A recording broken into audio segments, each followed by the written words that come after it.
Bablu voice के प्यारे दोस्तों अस्सलाम वालेकुम। मुअज़्ज़ज़ सामीन ग्राम, पुराने वक्तों की बात है।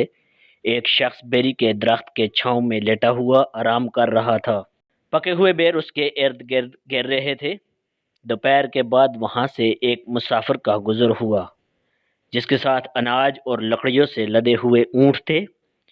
उस मुसाफिर ने थोड़ी देर सस्ताने के लिए उसी बेरी के दरख्त का रुख किया जहां पहले से एक शख्स लेटा हुआ था। ऊंट वाला मुसाफिर जैसे ही वहां पहुंचा तो पहले से लेटा शख्स कहने लगा, अच्छा हुआ तुम यहाँ आ गए। मैं सुबह से यहाँ भूखा लेटा हुआ किसी का इंतजार कर रहा था। अब तुम ऐसा करो, चंद पके हुए बेर उठाकर उन्हें साफ करके मेरे मुंह में डाल दो ताकि मैं अपनी भूख मिटा सकूं। ऊंट वाला शख्स बड़ा हैरान हुआ और कहने लगा, ओ भाई साहब, कुछ अक्ल को हाथ मारो। तुम हटे कटे सेहतमंद हो और बेर तुम्हारे मुंह के करीब पड़े हुए हैं। उन्हें उठाकर खाने के बजाय किसी और का इंतजार कर रहे हो जो तुम्हारे मुंह में डाले।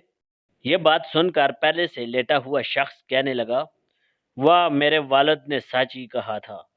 ऊंट वाला शख्स ये बात सुनकर थोड़ा सा परेशान हुआ कि पता नहीं इसके बाप ने क्या कह रखा है। ऊंट वाले ने पूछा, अच्छा अच्छा, तुम्हारे बाप ने क्या कहा था?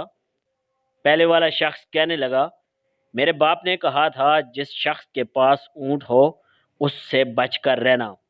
ये दुनिया के सुस्त तरीन और काहिल लोग होते हैं। ये निकम्मे लोग किसी की मदद नहीं करते। तो आज बाप का कहा सच हो गया।